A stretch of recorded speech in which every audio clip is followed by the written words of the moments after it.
Eu fui amarrado vivo no trilho do trem pelos policiais. Mas a Virgem Maria mostrou seu poder me salvando. Meu nome é Xavier, e eu era padre há 20 anos quando os policiais me arrastaram para fora da igreja às 3 da manhã. Eles me acusavam de esconder desertores da guerra civil que dilacerava nossa região. Eu não neguei. Olhei nos olhos do capitão Moreira e disse que preferia morrer a trair quem buscava refúgio na casa de Deus. Ele sorriu, mandou seus homens me amarrarem nos trilhos da estrada de ferro e disse que minha fé seria testada quando o trem das 5 da manhã passasse por sobre o meu corpo. Mas para entender como cheguei até aquele momento, preciso voltar no tempo. Preciso contar quem eu era antes daquela noite. Preciso falar do homem que todos em Santa Cruz do Vale conheciam, mas poucos realmente amavam. Eu sempre fui conhecido como o Padre Inflexível. Desde o dia em que cheguei à paróquia, aos 26 anos, recém-ordenado, trazia comigo uma certeza inabalável de que conhecia a vontade de Deus melhor que qualquer um. Minha fé era minha armadura. Minha convicção era minha espada. Eu celebrava missas com um rigor que assustava os fiéis mais antigos. Exigia confissões detalhadas, quase interrogatórios. Se alguém chegava atrasado à missa, eu parava o sermão e olhava fixamente para a pessoa até que ela se sentasse, envergonhada, sob o peso de dezenas de olhares. Lembro da primeira vez que expulsei alguém da igreja. Era um domingo de Páscoa. O salão estava lotado, famílias inteiras vestidas com suas melhores roupas. No meio da comunhão, percebi que Joaquim, o ferreiro, se aproximava do altar. Todo mundo sabia que ele vivia com Marina sem ser casado.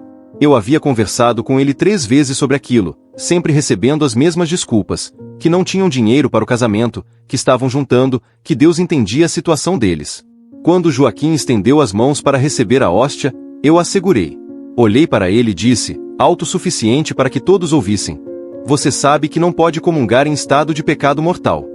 O silêncio que caiu sobre a igreja foi pesado como chumbo. Joaquim ficou vermelho, olhou ao redor, murmurou algo que não entendi e saiu pela nave central enquanto as pessoas desviavam o olhar. Marina chorou durante toda a missa. Aquela noite, minha irmã Beatriz veio me visitar na casa paroquial. Ela era a única pessoa que ainda tinha coragem de me confrontar. Bateu na porta com força, entrou sem esperar resposta e jogou a bolsa na cadeira. Você está orgulhoso do que fez hoje? Ela perguntou, os olhos brilhando de raiva. Fiz o que era certo, respondi, sem levantar os olhos do breviário que fingia ler. Certo? Xavier, você humilhou aquele homem na frente da cidade inteira. Você acha que Jesus faria isso? Jesus expulsou os vendilhos do templo, eu disse, fechando o livro e olhando para ela. Ele não tinha medo de confrontar o pecado. Jesus também comeu com prostitutas e cobradores de impostos, Beatriz retrucou, a voz tremendo. Ele tocou nos leprosos. Ele perdoou a mulher adúltera quando todos queriam apedrejá-la. Onde está essa compaixão em você? Compaixão não é tolerar o pecado, eu disse, sentindo a irritação crescer. Se eu não chamar as pessoas à santidade, quem vai fazer isso? Beatriz me olhou por um longo momento, e vi algo se quebrar naquele olhar. Era como se ela finalmente tivesse desistido de mim. Você não está chamando ninguém à santidade, Xavier. Você está afastando as pessoas de Deus. E um dia, quando você mais precisar de misericórdia, vai lembrar de todas as vezes que a negou aos outros. Ela pegou a bolsa e saiu, batendo a porta. Eu fiquei ali sentado, dizendo a mim mesmo que ela estava errada, que ela não entendia o peso da responsabilidade que eu carregava. Mas uma parte de mim, pequena e abafada, sussurrava que talvez ela estivesse certa. Os anos passaram e eu me tornei ainda mais rígido. Dona Carmen, a sacristã que trabalhava na igreja há 40 anos, me dizia que eu assustava mais do que acolhia. Ela falava isso com delicadeza, enquanto organizava as velas ou dobrava os paramentos, mas eu via tristeza em seus olhos. Via também que menos pessoas vinham à igreja. As famílias jovens preferiam ir à paróquia da cidade vizinha, onde o padre sorria mais e abraçava as crianças. Mas eu me convencia de que isso era sinal de que eu estava no caminho certo. Afinal, Jesus mesmo disse que a porta estreita era a que levava à salvação. Eu não me importava de ser temido. Achava que estar do lado certo era mais importante que ser amado. Quando os fiéis reclamavam que minhas homilias eram duras demais, eu citava São Paulo. Pregue a palavra, insiste oportuna e inoportunamente. Quando me pediam para ser mais flexível com os horários das missas, eu dizia que Deus merecia pontualidade. Quando me sugeriam atividades recreativas para os jovens, eu respondia que a igreja não era clube social. Minha rigidez não era apenas com os outros. Comigo mesmo, eu era ainda mais severo. Acordava todos os dias às 5 da manhã para rezar o ofício das leituras. Jejuava 2 vezes por semana, além das obrigações litúrgicas. Passava horas ajoelhado no confessionário vazio, pedindo a Deus que me tornasse mais santo, mais puro, mais digno. Mas quanto mais eu me esforçava, mais distante ele parecia estar. Era como tentar abraçar o ar. Eu rezava, mas não sentia. Celebrava a missa, mas era mecânico. Pregava sobre o amor de Deus, mas meu coração estava frio como pedra. Quando a Guerra Civil começou, 3 anos antes daquela noite nos trilhos, Santa Cruz do Vale foi pega no meio do fogo cruzado. Nossa região ficava na divisa entre os territórios controlados pelo governo e pelos rebeldes. Ninguém sabia mais em quem confiar. Vizinhos denunciavam vizinhos. Famílias se dividiam. O medo se instalou nas ruas como uma névoa que nunca se dissipava. Foi quando os primeiros desertores começaram a aparecer. Eram soldados jovens, às vezes apenas meninos de 17 ou 18 anos, que fugiam dos campos de batalha. Vinham feridos, esfomeados, desesperados. Batiam na porta da igreja no meio da noite, implorando por abrigo. Eu os escondia no porão, não por compaixão, mas por princípio. Era meu dever proteger quem buscava santuário. A igreja sempre foi refúgio desde os tempos medievais. Eu estava cumprindo uma tradição milenar, nada mais. Dona Carmen descia todos os dias ao porão com comida e remédios. Ela conversava com os rapazes, perguntava seus nomes, ouvia suas histórias. Eu apenas verificava se eles estavam seguros e subia de volta. Não queria me envolver emocionalmente. Não queria saber se tinham mães esperando por eles, se haviam deixado namoradas para trás, se choravam à noite de saudade de casa. Para mim, eram apenas mais uma obrigação moral a ser cumprida. Beatriz vinha me visitar menos naqueles dias. A situação estava perigosa e ela morava do outro lado da cidade. Mas numa tarde de outubro, ela conseguiu atravessar os bloqueios e apareceu na igreja. Encontrou-me estudando na sacristia. Ouvi dizer que você está escondendo desertores, ela disse, fechando a porta atrás de si. E se estiver? Respondi, sem levantar os olhos dos livros. Você sabe o risco que está correndo? Se descobrirem, vão te prender. Ou pior.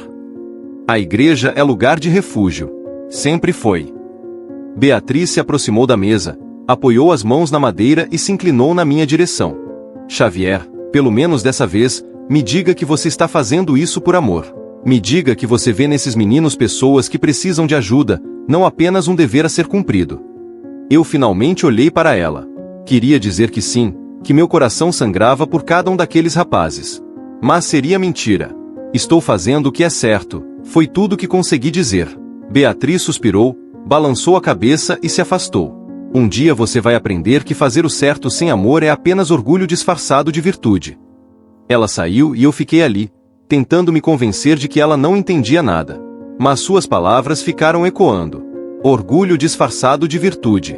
Será que ela estava certa? Eu afastei o pensamento. Não podia me dar ao luxo de duvidar. Não agora. Os meses seguintes foram tensos. O capitão Moreira, comandante da guarnição local, começou a fazer visitas frequentes à igreja. Era um homem alto, de bigode espesso e olhos que pareciam vasculhar sua alma.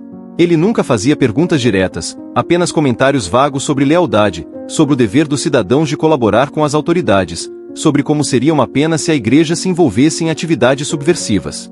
Eu o recebia com cortesia fria, oferecia café que ele nunca aceitava, e respondia suas indiretas com citações bíblicas sobre justiça e misericórdia. Era um jogo perigoso e ambos sabíamos disso. Ele sabia que eu escondia desertores. Eu sabia que ele sabia. Mas ainda não tinha provas concretas. Numa quinta-feira à noite, estava fechando a igreja quando ouvi passos rápidos atrás de mim. Virei e vi um rapaz magro, sujo de lama, com os olhos arregalados de pânico. Padre, por favor, ele ofegou. Eles estão atrás de mim. Eu não aguento mais. Eu não consigo mais matar gente. Por favor. Olhei ao redor. A rua estava vazia, mas podia ouvir vozes masculinas ao longe, o som de botas correndo. Abri a porta, empurrei o rapaz para dentro e tranquei.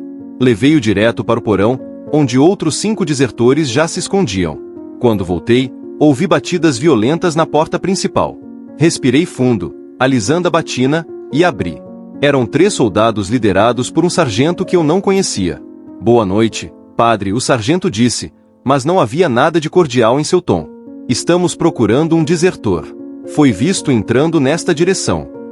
Muitas pessoas passam por aqui, respondi. A igreja está aberta a todos. Precisamos revistar o prédio. Não sem um mandado. O sargento deu um passo à frente, invadindo meu espaço pessoal. A lei marcial nos dá autoridade para revistar qualquer lugar suspeito de abrigar inimigos do Estado. A igreja não está sob lei marcial. Está sob a lei de Deus.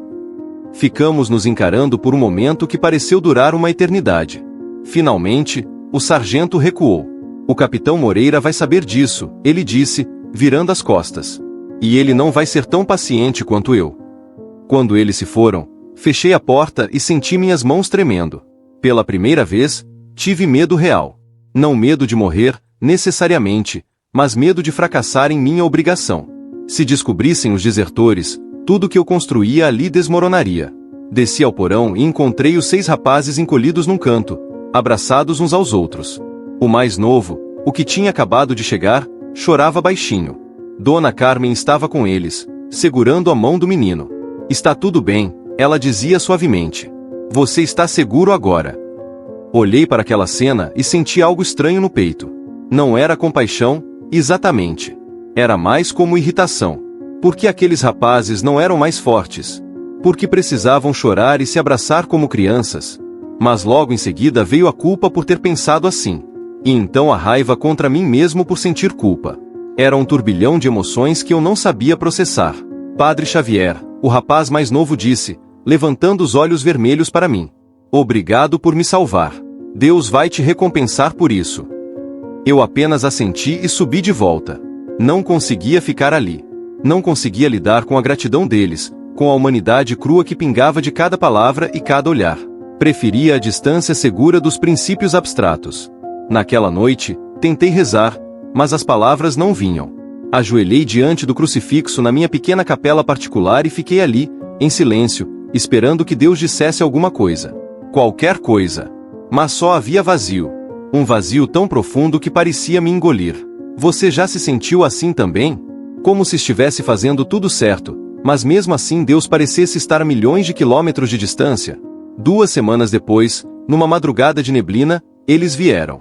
Eu estava dormindo quando ouvi o barulho de vidro se estilhaçando. Pulei da cama, vesti a batina às pressas e corri para o corredor. A porta da frente foi arrombada com um chute. 6 homens armados invadiram a igreja, e à frente deles estava o capitão Moreira, com aquele sorriso que eu tinha aprendido a odiar. Padre Xavier, ele disse, a voz calma demais para a situação. Que hora imprópria para uma visita, não é? Mas parece que o senhor anda recebendo visitas em horários ainda mais impróprios. Isto é uma violação, eu disse, tentando manter a voz firme. Vocês não têm direito de invadir a casa de Deus. Temos todos os direitos quando se trata de traidores, ele respondeu, acenando para seus homens. Procurem em todos os cantos. Especialmente no porão. Tentei bloquear o caminho, mas 2 soldados me seguraram pelos braços. Ouvi gritos vindos do porão, o som de móveis sendo arrastados, portas sendo arrombadas. Depois, os desertores foram trazidos para cima, acorrentados, alguns sangrando de ferimentos novos. Eram 7 agora. Um outro havia chegado durante a noite anterior. Dona Carmen estava com eles. Haviam aprendido também. Ela me olhou com lágrimas nos olhos, mas não havia acusação ali. Apenas tristeza. 7 desertores, Moreira disse, caminhando ao redor deles como um predador estudando sua presa. 7 traidores da pátria, escondidos pelo nosso estimado padre. Isso é uma bela coleção, não acha? Eles buscaram refúgio, eu disse, lutando contra o aperto dos soldados. A igreja sempre ofereceu proteção aos perseguidos. A igreja, Moreira repetiu, virando-se lentamente para mim, não está acima da lei. E o senhor, padre, vai aprender isso da maneira mais difícil. Ele fez um gesto e fui arrastado para fora. A rua estava deserta, as casas com as janelas fechadas. Ninguém queria testemunhar o que estava acontecendo. Ninguém queria ser o próximo. Eles me levaram até os trilhos da estrada de ferro, que cortavam a cidade numa linha reta e implacável. A estação ficava a 2 quilômetros dali, mas ninguém passava por aquele trecho àquela hora. Sabe, padre, Moreira disse enquanto seus homens me forçavam a deitar sobre os trilhos, o metal gelado contra minhas costas, eu poderia simplesmente fuzilá-lo. Seria rápido, eficiente. Mas onde estaria a lição nisso? Não, Eu quero que o senhor tenha tempo para pensar, para refletir sobre suas escolhas. Eles começaram a me amarrar. Cordas grossas ao redor dos pulsos, do peito, dos tornozelos. Cada nó apertado com precisão militar. Tentei me debater, mas eram muitos e eu estava sozinho. O céu acima estava escuro, sem estrelas. Apenas nuvens pesadas que bloqueavam qualquer luz. O trem das 5 da manhã passa por aqui, Moreira continuou, olhando para o relógio de bolso. Faltam 2 horas. Tempo suficiente para o senhor fazer as pazes com o seu Deus. Se é que ele ainda está ouvindo. Ele se afastou, e seus homens o seguiram. Ouvi o som de botas na terra, depois o silêncio. Um silêncio tão profundo que parecia pesar sobre meu peito tanto quanto as cordas. Fiquei ali, olhando para o céu negro. Tentei rezar. Comecei um Pai Nosso, mas as palavras saíam mecânicas, vazias. Era como recitar uma lista de compras. Não havia fé ali. Não havia conexão. Apenas pânico começando a se infiltrar pelas rachaduras da minha certeza.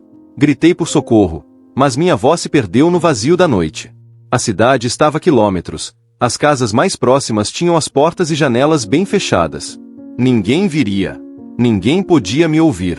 Comecei a puxar as cordas, torcendo os pulsos, arqueando as costas, mas elas não cediam. Cada movimento apenas apertava mais os nós.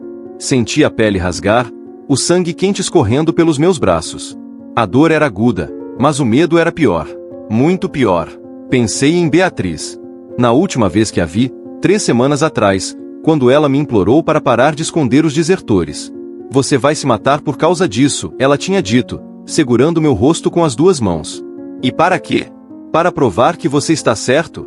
Para alimentar seu orgulho? Eu tinha afastado suas mãos, irritado. Você não entende, eu disse. Isso não é sobre mim. É sobre princípios. Ela tinha rido, mas era uma risada sem alegria. Xavier, tudo com você é sobre você. Mesmo quando você diz que é sobre Deus. Agora, amarrado nos trilhos, suas palavras voltavam como flechas certeiras. Será que ela estava certa? Será que tudo que eu fiz foi por princípios, ou apenas para provar que eu era melhor que os outros? Para demonstrar minha retidão, minha superioridade moral? Pensei em Joaquim, o ferreiro que humilhei na Páscoa. Nunca mais o vi na igreja. Soube depois que ele e Marina se casaram num cartório e começaram a frequentar a paróquia vizinha. Pensei em Dona Luísa, que veio me pedir para batizar seu neto mesmo sabendo que a filha não era casada na igreja. Eu recusei, citando o código canônico. Ela saiu chorando. A criança foi batizada em outra cidade. Quantas pessoas eu afastei? Quantas almas eu empurrei para longe de Deus com minha rigidez? Eu achava que estava defendendo a verdade, mas será que não estava apenas construindo muros? Fortalezas de regras e regulamentos onde eu podia me sentir seguro, superior, intocável. O tempo passava devagar, cada minuto parecendo 1 hora. Meu corpo começou a tremer, não só de frio, mas de um medo visceral que tomava conta de cada célula. Eu ia morrer ali. Sozinho. Abandonado. Como se toda a minha vida de sacerdócio não tivesse significado nada. Tentei novamente rezar, mas dessa vez, em vez de palavras decoradas, saiu apenas um grito. Deus, onde está o Senhor? Por quê? Por que me abandonou? O silêncio que se seguiu foi ensurdecedor. Não havia resposta. Não havia consolo. Apenas o vento frio soprando entre os trilhos e o som distante de um cachorro latindo. Comecei a chorar. Lágrimas quentes descendo pelo rosto, molhando meu pescoço, se misturando com o suor do medo. Chorei como não chorava desde criança. Chorei por mim, por minha arrogância, por todos os anos desperdiçados em certezas vazias. Chorei pelos desertores que tentei salvar apenas como dever, nunca como amor. Chorei por Beatriz, por Dona Carmen, por todos que tentaram me amolecer e encontraram apenas pedra. Eu merecia isso, sussurrei para o vazio. Eu merecia tudo isso. E no momento em que falei aquelas palavras, algo estranho aconteceu. Uma parte de mim, aquela parte que sempre se mantinha rígida, sempre no controle, simplesmente se quebrou. Foi como se uma represa tivesse sido destruída e todas as emoções que eu havia reprimido durante anos jorrassem de uma vez. Pensei em todos os momentos em que escolhi a lei em vez do amor. Todas as vezes que citei escrituras para condenar em vez de consolar. Cada olhar de decepção que ignorei, cada pedido de misericórdia que neguei. Vi tudo com uma clareza dolorosa, como se um véu tivesse sido arrancado dos meus olhos. Eu não era santo. Nunca fui. Era apenas um homem aterrorizado de ser humano, então construía uma armadura de religiosidade para não ter que sentir, para não ter que duvidar, para não ter que admitir que estava tão perdido quanto todos os outros. O som distante me fez congelar. Era fraco ainda, mas inconfundível. O apito de um trem. Olhei para o horizonte e vi uma luz tênue, ainda distante, mas se aproximando. Meu coração disparou. Comecei a gritar novamente, a me debater com força renovada pelo desespero, mas as cordas apenas cortavam mais fundo na minha carne. Por favor, gritei para o céu. Por favor, não assim. Eu não quero morrer assim. Mas quem estava me ouvindo? Deus, a quem eu pregava mas nunca realmente conheci. As estrelas que nem sequer podiam ser vistas através das nuvens? Ou apenas o vazio indiferente da noite? O trem se aproximava. Podia ouvir o rangido das rodas nos trilhos agora, o ritmo metálico ficando mais alto a cada segundo. A luz do farol começava a iluminar os arredores. Fechei os olhos com força, não querendo ver o momento final se aproximar. E foi então, no ponto mais profundo do meu desespero, que me lembrei de algo que minha mãe costumava dizer quando eu era criança. Ela era devota de Nossa Senhora, tinha um pequeno altar no quarto, rezava o terço todos os dias. Quando eu tinha medo de trovões, ela me abraçava e sussurrava: quando você não conseguir falar com Deus, fale com a mãe dele. Ela sempre ouve. Ela sempre entende. Eu tinha me esquecido disso. Durante todos os meus anos de seminário, de sacerdócio, tinha me esquecido da simplicidade daquela fé. Tinha me tornado tão intelectual, tão teologicamente preciso, que perdi o básico. O essencial. O humano. Abri os olhos. O trem estava mais próximo agora, talvez a 500 metros. Podia sentir a vibração nos trilhos, um tremor que passava pelo meu corpo inteiro. Não havia mais tempo. Não havia mais nada que eu pudesse fazer, exceto me render. Maria, sussurrei, a voz quebrada. Mãe, eu não mereço nada. Eu nunca soube o que era amor de verdade. Nunca soube o que era misericórdia. Passei a vida toda pregando sobre o seu filho, mas nunca o conheci realmente. Nunca deixei que ele me tocasse. As lágrimas voltaram, mas diferentes agora. Não eram mais lágrimas de medo ou desespero. Eram lágrimas de vergonha, sim, mas também de algo que eu não sabia nomear. Algo como alívio. Como se finalmente, depois de 46 anos de vida, eu estivesse sendo honesto. Se houver misericórdia para alguém como eu, continuei, a voz cada vez mais fraca, peço que interceda. Não pela minha justiça, porque eu não tenho nenhuma. Não pelos meus méritos, porque eles são vazios. Mas pela sua compaixão. Pela sua bondade. Por tudo que eu nunca fui capaz de ser. O trem estava a 300 metros. 200. 100. O apito soou, estridente, desesperado. O maquinista tinha me visto. Podia ouvir o rangido dos freios sendo acionados, mas era tarde demais. A física é implacável. Um trem daquele tamanho não para em menos de 500 metros. Fechei os olhos novamente. Parei de lutar. Parei de gritar. Apenas sussurrei, uma última vez: mãe, me abraça. Por favor. E então, algo aconteceu. Senti mãos. Não ásperas como as dos soldados, mas suaves, delicadas, quentes. Tocaram meu rosto com uma ternura que me fez desmoronar completamente. Abri os olhos e ela estava ali. Uma mulher vestida de azul. O manto cobria seus cabelos escuros, emoldurando um rosto que não consigo descrever adequadamente até hoje. Não porque não era bonito, mas porque tinha uma beleza que não cabe em palavras humanas. Era como olhar para o próprio conceito de amor maternal, de compaixão infinita, de misericórdia sem limites. Ela não disse nada. Apenas me olhou, e naquele olhar estava tudo. Estava o perdão por cada erro. Estava a compreensão de cada dor. Estava a aceitação completa de quem eu era, com todas as minhas falhas e fracassos. Chorei como nunca tinha chorado antes. Soluços profundos que sacudiam todo o meu corpo. O trem estava tão próximo que a luz do farol nos iluminava completamente. Eu podia ver cada detalhe do rosto dela naquela luz crua e amarelada. Podia ver a compaixão infinita em seus olhos escuros. E então, no movimento que desafiava qualquer lógica, qualquer lei da física que eu conhecia, senti meu corpo sendo levantado. Não foi brusco. Não foi violento. Foi como se as cordas simplesmente tivessem se dissolvido, como se deixassem de existir. Meu corpo flutuou por um instante, suspenso no ar, e então fui colocado suavemente na margem da ferrovia, a 3 metros de distância dos trilhos. O trem passou exatamente onde eu estava segundos antes. O vento que ele criou sacudiu minha batina, levantou poeira, fez meus cabelos voarem. O barulho era ensurdecedor, o chão tremia, mas eu estava inteiro. Vivo. Respirando. Quando o último vagão passou e o som começou a diminuir, olhei ao redor procurando a mulher de azul. Ela não estava mais ali. Apenas o perfume. Um perfume de rosas tão forte, tão real, que chegava a ser quase tangível. Impossível, considerando que estávamos em plena guerra, num lugar árido, sem jardins a quilômetros. Mas ali estava, envolvendo tudo, penetrando em cada respiração que eu dava. Fiquei ali sentado por não sei quanto tempo. Tremendo. Chorando.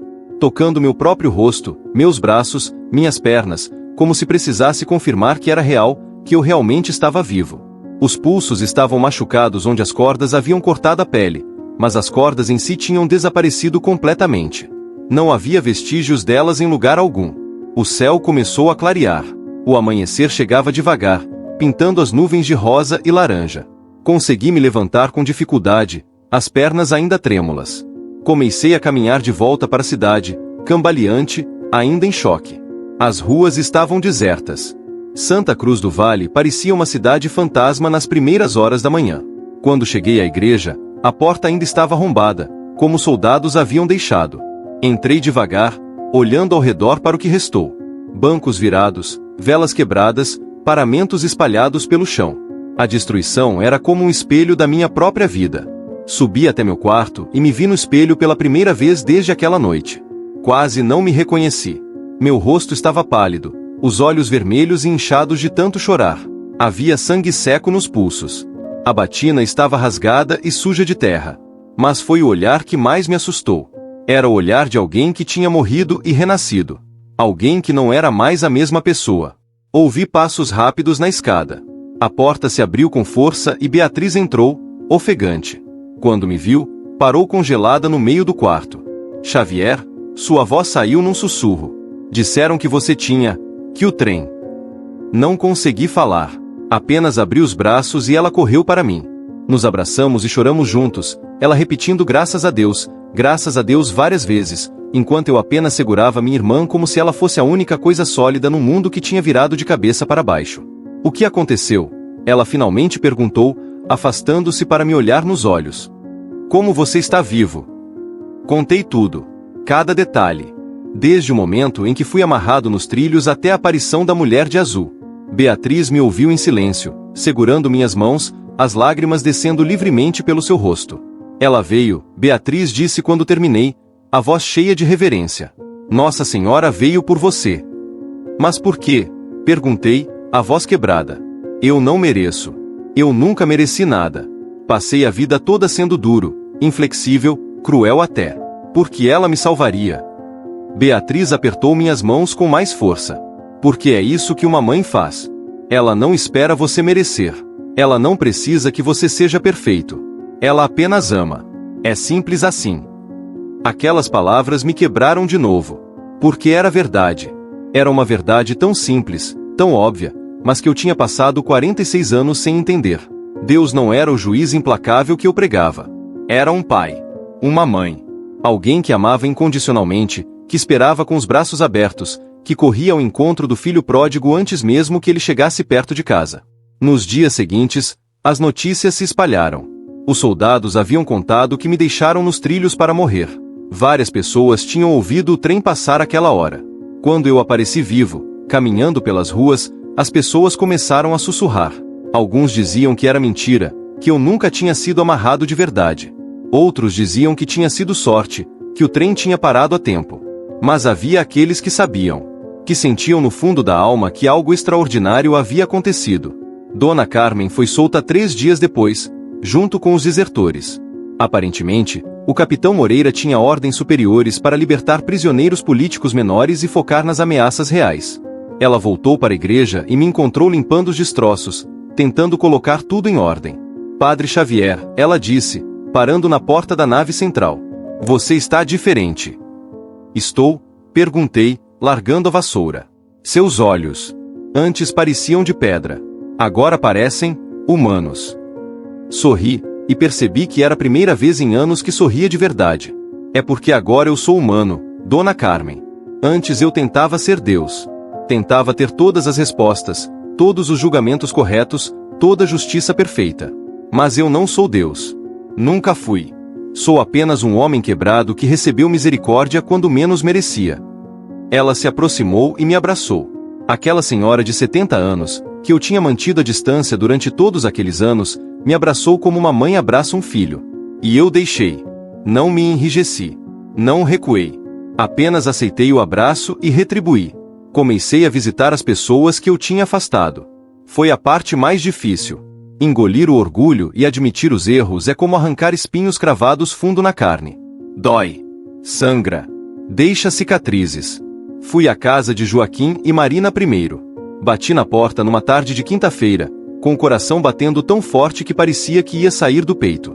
Marina abriu, e quando me viu, seu rosto se fechou imediatamente. "O que o senhor quer?" ela perguntou, a voz fria. "Preciso falar com vocês dois. Por favor." Ela hesitou, mas finalmente abriu a porta. Joaquim estava na sala, consertando uma cadeira. Quando me viu, ficou de pé, os músculos tensos. "Vim pedir perdão", eu disse, antes que pudessem me expulsar. "Pelo que fiz na Páscoa. Pela humilhação. Pela crueldade. Eu estava errado. Completamente errado." O silêncio que se seguiu foi pesado. Joaquim e Marina se entreolharam, claramente surpresos. Eu achava que estava defendendo a santidade da comunhão, continuei, as palavras saindo com dificuldade. Mas na verdade estava apenas alimentando meu próprio orgulho. Estava usando a fé como arma, como forma de me sentir superior. E no processo, machuquei vocês profundamente. Me perdoem. Joaquim cruzou os braços, o rosto ainda fechado. O Senhor me fez sentir que eu não era digno de Deus. Na frente de todo mundo. Minha própria mãe chorou de vergonha. "Eu sei", eu disse, sentindo as lágrimas começarem a brotar. "E foi imperdoável. Mas estou aqui, mesmo assim, implorando seu perdão. Não porque acho que mereço, mas porque preciso que saibam que estou arrependido de verdade." Marina foi a primeira a se mover. Ela se aproximou e colocou a mão no meu ombro. "O que aconteceu com o senhor, padre? Todo mundo está falando sobre o milagre nos trilhos." Contei minha história. Contei sobre a mulher de azul, sobre como fui salvo quando menos merecia, sobre como isso me fez entender pela primeira vez o que realmente significava misericórdia. Quando terminei, Joaquim tinha lágrimas nos olhos também. "Se Nossa Senhora não desistiu do Senhor", ele disse, a voz grossa de emoção, "então quem sou eu para não perdoar?" Nos abraçamos ali, os três, chorando juntos. Foi um dos momentos mais libertadores da minha vida. Visitei família por família, pessoa por pessoa. Fui à casa de Dona Luísa, cujo neto eu havia recusado batizar. Ela estava mais velha, mais frágil, mas quando me viu na porta, algo em seus olhos se acendeu. "Vim pedir perdão", eu disse, repetindo as mesmas palavras que se tornaram meu mantra. "E se me permitir, gostaria de batizar seu neto. Não porque estou fazendo um favor, mas porque seria uma honra." Ela chorou, me abraçou, e no domingo seguinte batizei o pequeno Miguel numa cerimônia simples mas cheia de alegria. A igreja estava lotada. Não de pessoas que vinham por obrigação, mas de pessoas que vinham porque queriam estar ali. Porque sentiam que algo tinha mudado. Mudei completamente a forma como celebrava as missas. Em vez de sermões condenatórios, comecei a falar sobre amor. Sobre segundas chances. Sobre como Deus nos encontra exatamente onde estamos, não onde achamos que deveríamos estar. As homilias ficaram mais curtas, mas mais profundas. Menos teologia acadêmica, mais experiência vivida. Abri as portas da igreja para atividades que antes eu considerava frívolas. Grupos de jovens se reuniam para tocar violão e cantar. Crianças corriam pelos corredores aos sábados enquanto suas mães preparavam um café comunitário. Havia risadas nas missas. Abraços. Vida. Dona Carmen me olhava às vezes com um sorriso no rosto. "O senhor finalmente entendeu", ela disse uma vez, enquanto organizávamos flores para o altar. "Entendi o quê?" "Que a igreja não é um museu de santos. É um hospital de pecadores." Ri, porque era verdade. E eu era o pecador mais necessitado de cura. A guerra continuou por mais 2 anos, mas Santa Cruz do Vale encontrou uma paz estranha em meio ao caos. Continuei abrigando desertores, mas agora conversava com eles, ouvia suas histórias, chorava com eles. Não era mais um dever abstrato. Eram pessoas reais, com medos reais, sonhos reais, dores reais. Um deles, um rapaz chamado Pedro, de apenas 18 anos, me perguntou uma noite enquanto jantávamos no porão: "Padre, o senhor não tem medo de ser pego de novo?" "Tenho", respondi honestamente. "Mas o medo não me paralisa mais. Porque agora eu sei que mesmo na pior situação, mesmo amarrado nos trilhos esperando a morte, eu não estou sozinho. Nunca estive."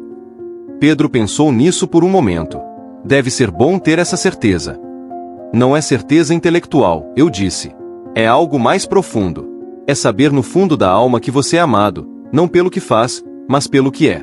E isso muda tudo." Beatriz vinha me visitar com mais frequência agora. Numa tarde, estávamos tomando café na casa paroquial quando ela disse: "Você sabe que mamãe estaria orgulhosa de você agora, não sabe?" Pensei na minha mãe, que tinha morrido quando eu tinha 22 anos, antes mesmo de eu entrar no seminário. Pensei em sua devoção simples e profunda a Nossa Senhora, em como ela rezava o terço com uma fé que eu sempre considerei ingênua demais, simplória demais. Passei tantos anos achando que a fé dela era superficial, eu disse. Que minha teologia complexa, meus estudos aprofundados, eram superiores. Mas ela entendia algo que eu levei 46 anos para aprender. Ela sabia que no final, tudo se resume a confiar numa mãe que nunca nos abandona. "E você finalmente conheceu essa mãe", Beatriz disse, sorrindo. "Conheci. E ela me abraçou exatamente como eu era. Quebrado, orgulhoso, falho. E mesmo assim, ela me segurou. Me salvou. Me deu uma segunda chance." Será que Deus também já falou com você no silêncio? Naquele momento em que você estava tão quebrado que não havia mais máscaras, mais pretensões, apenas a verdade crua de quem você realmente é. Os meses se transformaram em anos. A guerra finalmente terminou, deixando cicatrizes profundas em nossa região, mas também uma estranha sensação de recomeço. Santa Cruz do Vale começou a se reconstruir, e com ela, a comunidade também se reconstruiu de formas que eu nunca imaginei possíveis. A igreja se tornou um centro de cura. Não apenas espiritual, mas emocional, social. Veteranos de guerra vinham às missas, muitos deles carregando culpas pesadas pelos atos que foram forçados a cometer. Viúvas se reuniam para rezar juntas e se apoiar mutuamente. Crianças órfãs encontravam abrigo e amor nas famílias que abriam suas portas. Eu ouvia confissões diferentes agora. Não conduzia a interrogatórios. Apenas escutava. Um homem me contou que tinha matado 3 pessoas durante a guerra e não conseguia mais dormir à noite. Em vez de recitar penitências mecânicas, segurei sua mão através da grade do confessionário e chorei com ele. "Deus conhece seu coração", eu disse. "Ele sabe que você não queria aquilo. Ele sabe o peso que você carrega. E ele quer tirar esse peso de você." "Como?" o homem perguntou, a voz quebrada. "Como posso ser perdoado por tirar vidas?" "Da mesma forma que eu fui perdoado por destruir almas", respondi. "Não pelos nossos méritos, mas pela misericórdia infinita de quem nos ama mais do que conseguimos entender. Você precisa perdoar a si mesmo. Precisa acreditar que sua vida ainda tem valor, ainda tem propósito." O homem saiu do confessionário diferente. Não curado completamente, porque algumas feridas levam tempo para cicatrizar, mas com esperança. Com um primeiro passo na direção da paz. Uma tarde, recebi uma visita inesperada. O capitão Moreira apareceu na porta da igreja, sozinho, sem uniforme. A guerra tinha terminado e com ela, sua posição de poder. Ele parecia menor agora, mais velho, cansado. "Padre Xavier", ele disse, tirando o chapéu. "Posso entrar?" Hesitei por um momento. Aquele homem tinha me amarrado nos trilhos para morrer. Tinha prendido pessoas inocentes. Tinha causado tanto sofrimento. Mas então me lembrei da mulher de azul, do olhar de compaixão infinita que ela me deu quando eu menos merecia. "Entre", eu disse, abrindo a porta. Sentamos num dos bancos da igreja, o silêncio pesado entre nós. Ele olhava para o altar, os dedos nervosos torcendo o chapéu nas mãos. "Vim pedir perdão", ele finalmente disse. "Pelo que fiz com o Senhor. Pelos desertores. Por tudo. Eu estava seguindo ordens, mas isso não justifica.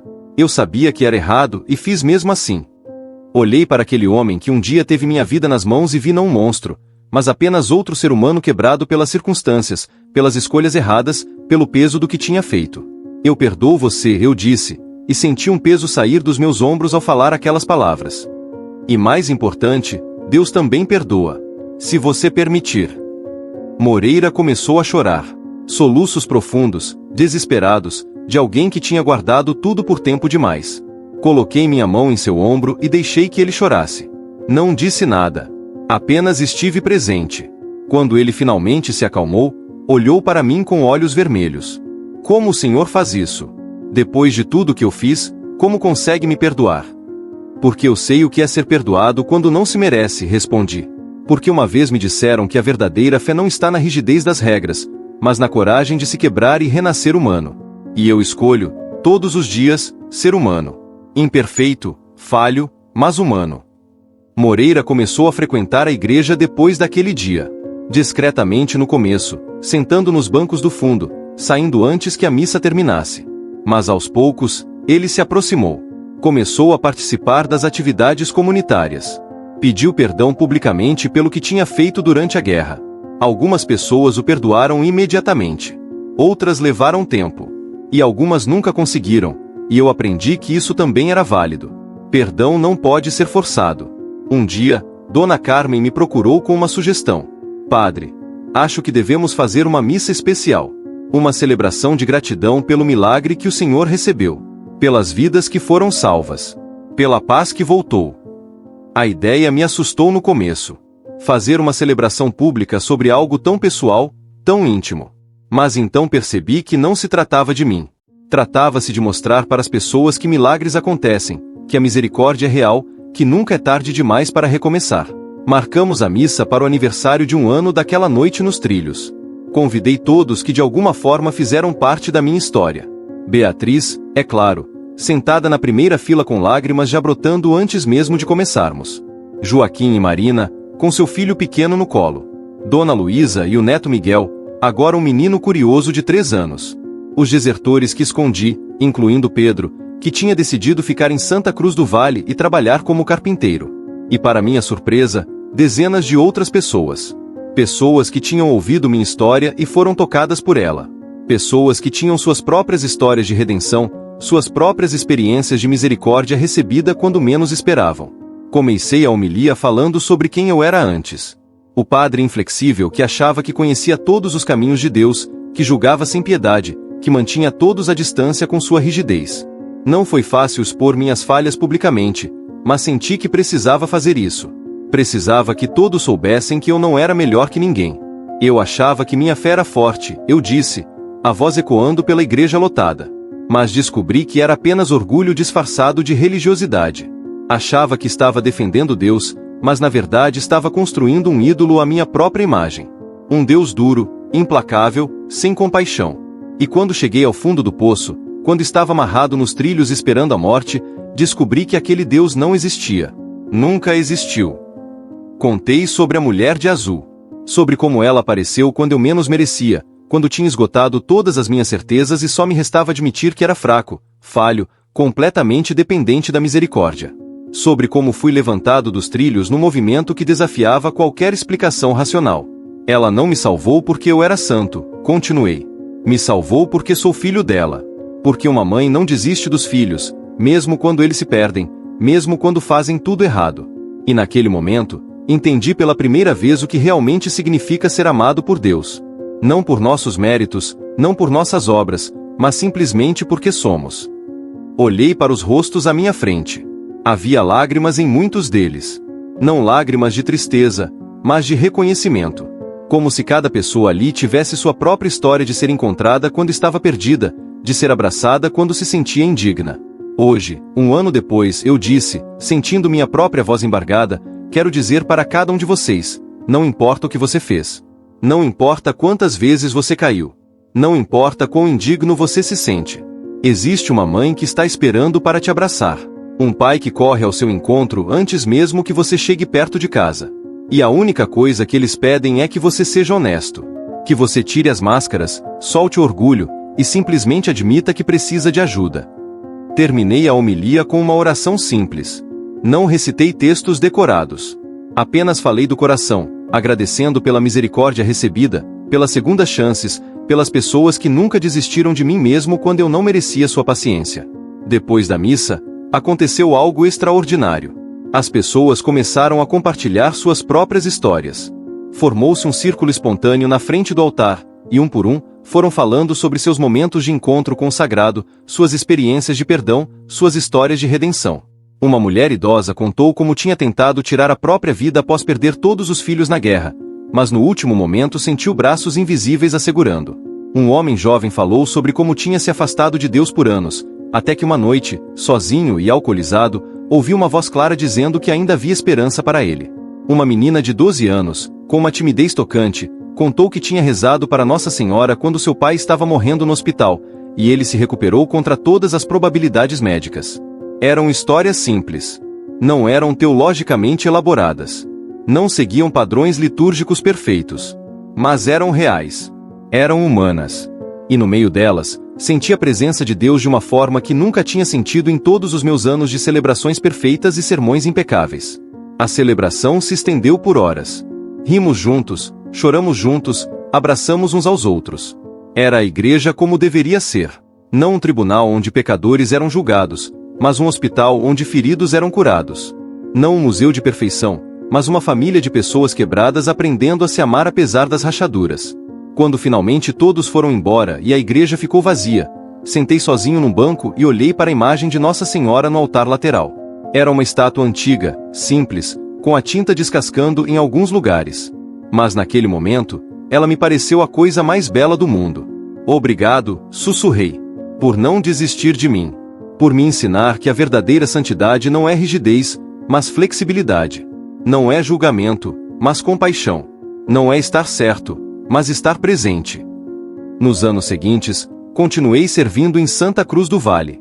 Mas era um padre diferente agora.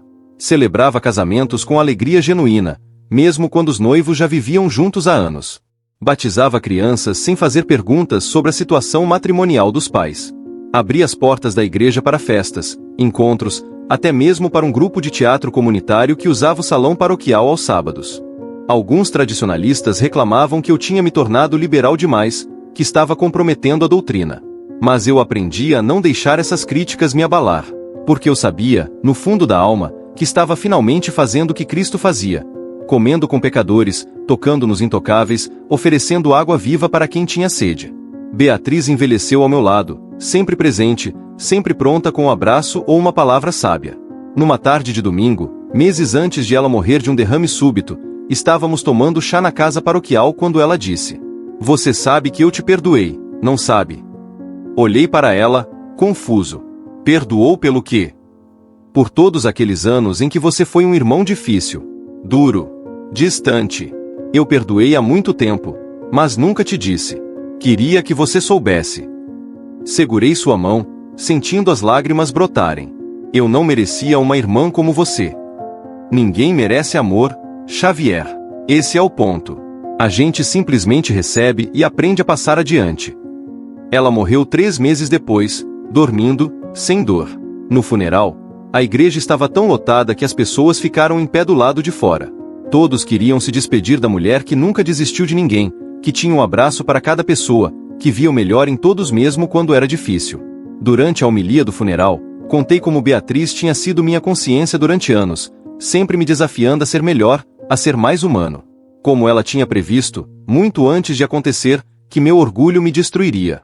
E como ela tinha estado lá, do outro lado da destruição, esperando para me abraçar quando eu finalmente me reconstruí. Minha irmã me ensinou, eu disse, olhando para o caixão coberto de flores brancas, que o amor verdadeiro não desiste. Mesmo quando a pessoa não está pronta para receber. Mesmo quando ela rejeita, magoada, empurra para longe. O amor verdadeiro espera. Permanece. E está lá quando finalmente estamos prontos para abraçá-lo de volta. Dona Carmen morreu 2 anos depois, aos 78 anos. Pedro, o ex-desertor, se tornou um dos pilares da comunidade, sempre o primeiro a se voluntariar para ajudar quem precisasse. Joaquim e Marina tiveram mais 3 filhos, todos batizados por mim, todos crescendo na igreja que agora era um lugar de alegria em vez de medo. Eu envelheci também. Meus cabelos ficaram brancos, minhas mãos começaram a tremer um pouco durante a consagração. Mas meu coração estava em paz de uma forma que nunca esteve quando eu era jovem e cheio de certezas. Numa tarde de outono, sentado no mesmo banco onde uma vez tinha sentado com o capitão Moreira, um jovem seminarista veio me visitar. Ele tinha ouvido minha história e queria conselhos sobre como ser um bom padre. Não seja como eu fui, eu disse, sorrindo. Não pense que ter todas as respostas te faz santo. Não use a fé como armadura para não ter que sentir. Não mantenha as pessoas à distância com sua rigidez. Então o que devo fazer? Ele perguntou, os olhos ansiosos. Seja humano. Caia. E quando cair, deixe que as pessoas te ajudem a levantar. Porque é nesses momentos, quando estamos quebrados e vulneráveis, que Deus mais nos alcança. Não quando estamos fortes e certos, mas quando estamos fracos e duvidando. O jovem pensou nisso por um momento. E sobre a doutrina? As regras? A tradição? São importantes, respondi. Mas são apenas estruturas. Andaimes para construir algo maior. O que importa mesmo é o amor. Se suas ações não nascem do amor, então são apenas barulho. Como disse São Paulo, são símbolos que soam vazio. Ele sorriu e me agradeceu. Enquanto via sair, rezei para que ele aprendesse essas lições mais cedo do que eu. Que não precisasse ser amarrado em trilhos para entender o que é misericórdia. Os últimos anos da minha vida em Santa Cruz do Vale foram os mais plenos. Não porque foram fáceis, mas porque finalmente entendi o que significava estar vivo. Não apenas existindo, cumprindo obrigações, seguindo rotinas, mas realmente vivendo. Sentindo. Amando. Deixando-me ser amado. Criei um ritual pessoal. Toda quinta-feira à tarde, quando a igreja estava vazia e silenciosa, eu ia até o altar lateral onde ficava a imagem de Nossa Senhora. Acendia uma vela, me ajoelhava ali e conversava com ela como se fosse minha própria mãe. Não rezava orações decoradas. Apenas falava. Contava sobre meu dia, sobre as pessoas que tinha encontrado, sobre minhas alegrias e preocupações. Hoje batizei a bisneta de Dona Luísa, eu dizia. A menina chorou tanto que molhou toda a minha batina. Foi lindo. A família inteira estava lá, 4 gerações juntas. Lembrei de quando quase neguei o batismo do bisavô dela por causa das minhas regras estúpidas. Obrigado por não ter me deixado continuar naquele caminho. Ou, Pedro veio me visitar hoje.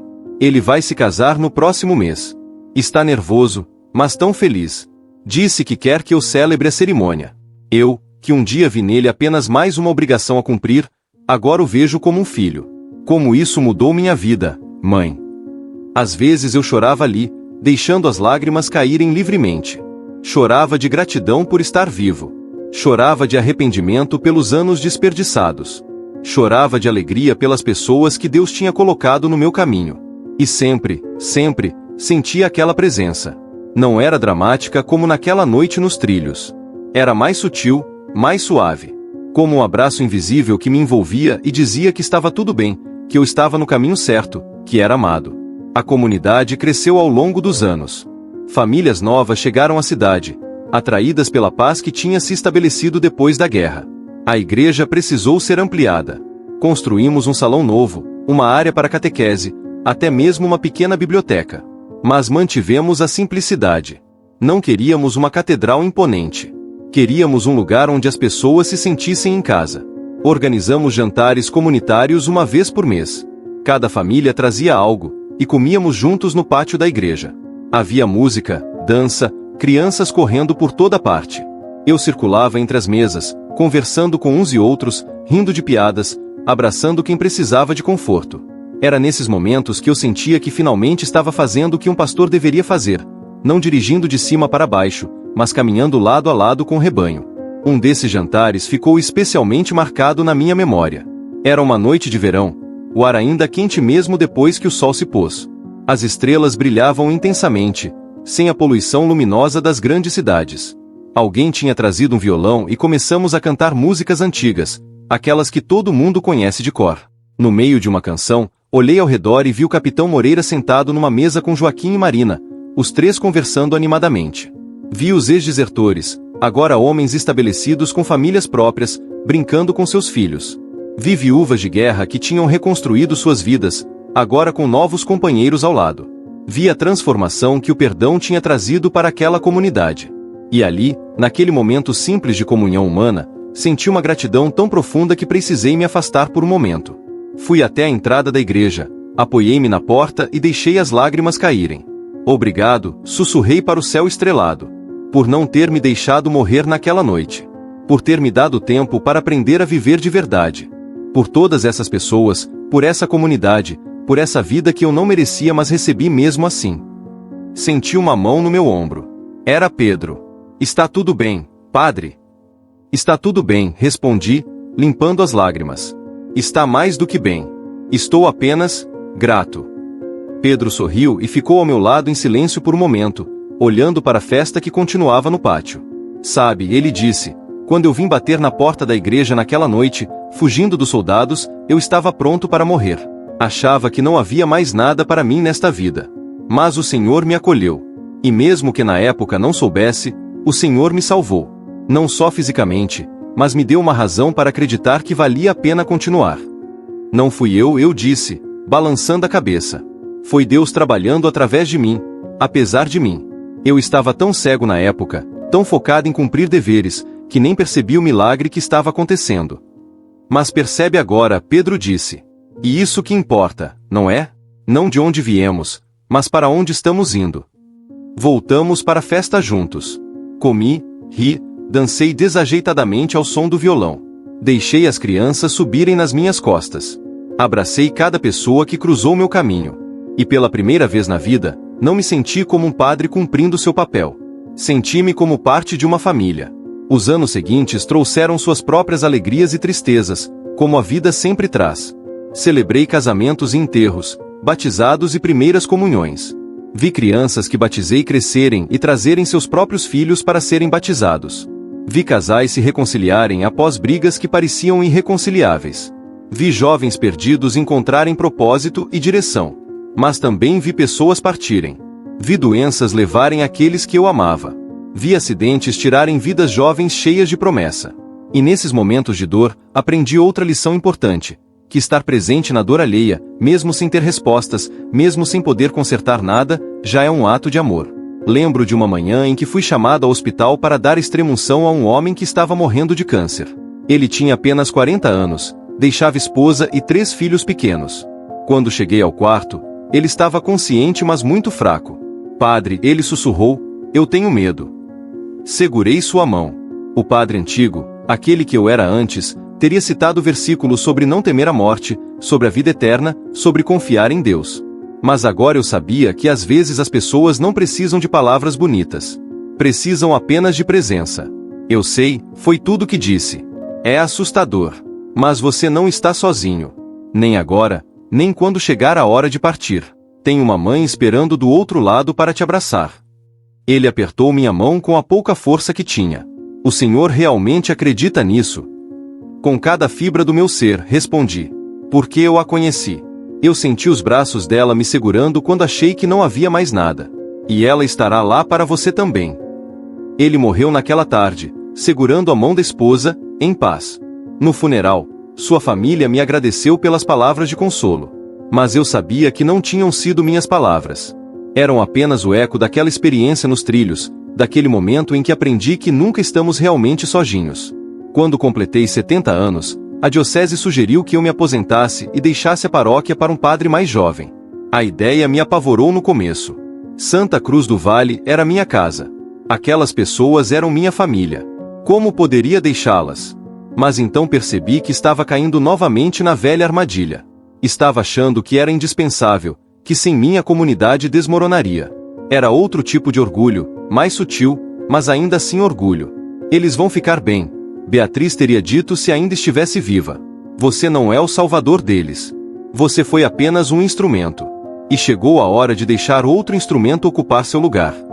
Aceitei a aposentadoria com uma condição, que pudesse ficar em Santa Cruz do Vale, morando numa pequena casa próxima à igreja. Não queria celebrar missas regulares ou interferir no trabalho do novo padre. Queria apenas estar presente, disponível para quem precisasse conversar, rezar, ou simplesmente tomar um café. O novo padre, Padre Antônio, era um homem jovem de 30 e poucos anos, cheio de energia e ideias novas. No começo, temi que ele mudasse tudo, que desfizesse o trabalho de anos. Mas logo vi que ele tinha o coração no lugar certo. Era compassivo, acolhedor, sempre disposto a ouvir. E diferente de mim na juventude, ele não tinha medo de admitir quando não sabia algo, quando precisava de ajuda. Padre Xavier, ele me disse numa de nossas primeiras conversas, tenho medo de decepcionar essas pessoas. Elas te amam tanto. Como posso seguir seus passos? Não siga meus passos, respondi, sorrindo. Siga seu próprio caminho. Cometa seus próprios erros. Aprenda suas próprias lições. Só não cometa o erro que eu cometi. Não ache que precisa ser perfeito. Essas pessoas não precisam de um super-herói espiritual. Precisam de um ser humano que caminha com elas, que chora com elas, que ri com elas. Nos tornamos amigos. Eu o orientava quando ele pedia, mas na maioria das vezes apenas o ouvia. Vi nele o entusiasmo que eu tinha perdido há muito tempo, ou talvez nunca tive. Vi também seus momentos de dúvida, de cansaço, de frustração. E estava ali para lembrá-lo de que tudo isso era parte da vida, não sinais de fracasso. Minha rotina de aposentado era simples mas significativa. Acordava cedo, rezava meu ofício, tomava café devagar saboreando cada gole. Caminhava pela cidade, cumprimentando conhecidos, parando para conversar com quem quisesse companhia. Visitava os doentes, não como obrigação pastoral, mas como amigo. Sentava na praça à tarde, alimentando pombos e conversando com quem passasse. Foi numa dessas tardes que encontrei um adolescente sentado sozinho num banco, os ombros curvados, o rosto marcado pela tristeza. Sentei ao seu lado sem dizer nada por um momento. Finalmente, ele olhou para mim. O senhor é o Padre Xavier, não é? O Padre do Milagre. Sou apenas Xavier, corrigi gentilmente. E você é? Tomás. Meus pais me mandam vir à igreja, mas eu não acredito em nada disso. Acho que é tudo mentira. Tudo bem, eu disse, e vi a surpresa no rosto dele. Tudo bem? Não vai tentar me convencer do contrário. Por que eu faria isso? Você tem direito às suas dúvidas. Deus não fica ofendido quando questionamos. Acho que ele fica mais triste quando fingimos acreditar sem realmente sentir nada. Tomás ficou em silêncio por um momento, processando aquilo. Todo mundo fala sobre seu milagre. Sobre como foi salvo do trem. O senhor realmente viu Nossa Senhora? Vi, respondi simplesmente. Como era? Pensei em como descrever aquilo para um adolescente cético. Era como: você já viu um bebê olhar para a mãe? Aquele olhar de confiança total, de amor incondicional? Foi assim que me senti quando ela me olhou. Como se finalmente, depois de 46 anos, eu tivesse visto Deus de verdade. Não como um conceito teológico, mas como amor puro. Mas por que ela apareceria para o Senhor? O Senhor é Padre, é Santo. Ri, e foi uma risada genuína. Tomás, eu estava longe de ser santo. Era duro, julgador, mantinha todos à distância. Ela não apareceu porque eu merecia. Apareceu apesar de eu não merecer. Esse é o ponto. A misericórdia não é sobre mérito. É sobre amor que não desiste. Vi algo se acender nos olhos dele. Não conversão instantânea, mas talvez o primeiro passo de uma longa travessia em busca de significado. Posso voltar a conversar com o senhor às vezes? Sempre que quiser, respondi. Estarei aqui. Tomás voltou. Muitas vezes. Às vezes para fazer perguntas sobre fé. Outras vezes apenas para conversar sobre a vida, sobre suas dúvidas adolescentes, seus medos sobre o futuro. Nunca forcei nada. Apenas estava presente, escutava, compartilhava minha própria experiência quando parecia apropriado. Anos depois, ele entrou no seminário. Veio me contar pessoalmente, os olhos brilhando de emoção. Foi por causa do Senhor, ele disse. Por causa das nossas conversas. Pela primeira vez, vi que fé não é sobre ter todas as respostas. É sobre ter coragem de fazer perguntas e confiar que o caminho se revela aos poucos. Não foi por causa de mim, corrigi mais uma vez.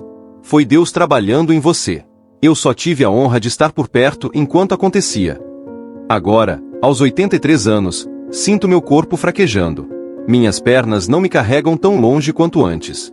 Minha visão está embaçada. Minhas mãos tremem mais. Sei que não me resta muito tempo. E surpreendentemente, não tenho medo. Às vezes, sentado na minha pequena casa à noite, sozinho com meus pensamentos, reflito sobre tudo que vivi. Sobre o homem que eu era e o homem que me tornei. Sobre os erros que cometi e as lições que aprendi. Sobre as pessoas que tocaram minha vida e mudaram meu coração. E sempre volto àquela noite nos trilhos. Aquele momento em que tudo que eu pensava saber desmoronou e fui forçado a encarar a verdade crua sobre mim mesmo. Foi o pior momento da minha vida. Mas também foi o melhor. Porque foi quando finalmente parei de fingir, parei de me esconder atrás de regras e dogmas, e me tornei humano. Há poucos dias, Padre Antônio veio me visitar. Trouxe a comunhão, como faz toda semana agora que não consigo mais ir à igreja. Como está se sentindo? Ele perguntou. Cansado, admiti. Mas em paz. Completamente em paz. Tem medo de morrer? Pensei na pergunta por um momento. Não, respondi honestamente. Porque eu sei quem vai me receber do outro lado. Conheço os braços que vão me abraçar. E depois de uma vida inteira aprendendo sobre misericórdia, não tenho mais medo do julgamento. Sei que serei amado, não pelos meus méritos, mas simplesmente porque sou filho. Ele sorriu, apertou minha mão e partiu. Fiquei ali sentado, olhando pela janela para a igreja que foi minha casa por tantos anos. Onde enterrei velhas versões de mim mesmo e nasci de novo. Onde aprendi que santidade não é perfeição, mas autenticidade. Não é nunca cair, mas sempre levantar com humildade. E pensei em você, quem quer que esteja ouvindo ou lendo esta história. Talvez você, como eu, tenha passado anos construindo muros ao seu redor. Talvez você também ache que precisa ser forte o tempo todo, que não pode mostrar fraqueza, que precisa ter todas as respostas. Ou talvez você esteja nos trilhos agora, amarrado por suas próprias escolhas erradas, esperando um trem que parece inevitável. Se for esse o caso, quero que você saiba, não é tarde demais. Nunca é tarde demais para se render, para admitir que precisa de ajuda, para chamar por aquela mãe que nunca desiste. Ela está esperando. Sempre esteve. Apenas esperando que você pare de tentar fazer tudo sozinho e deixe que ela te abrace. Qual foi o momento mais inesperado em que você sentiu paz? Aquele instante em que, no meio do caos, algo maior que você tocou sua vida e tudo fez sentido, mesmo que apenas por um segundo. Eu tive esse momento amarrado nos trilhos, olhando nos olhos da misericórdia personificada. E desde então, cada dia tem sido uma tentativa de viver à altura daquele abraço. Não por obrigação, mas por gratidão. Não por medo do inferno, mas por amor ao céu que já experimentei na terra. Esta é minha história. A história de um homem que pensou conhecer Deus mas descobriu que não sabia nada. Que construiu fortalezas de certeza apenas para vê-las desmoronar. Que amarrou seu coração com cordas de orgulho até que foram cortadas por mãos mais suaves que pétalas de rosa. E se há algo que aprendi em todos esses anos, é isto. A verdadeira fé não está na rigidez das regras, mas na coragem de se quebrar e renascer humano. Na humildade de admitir que não temos todas as respostas.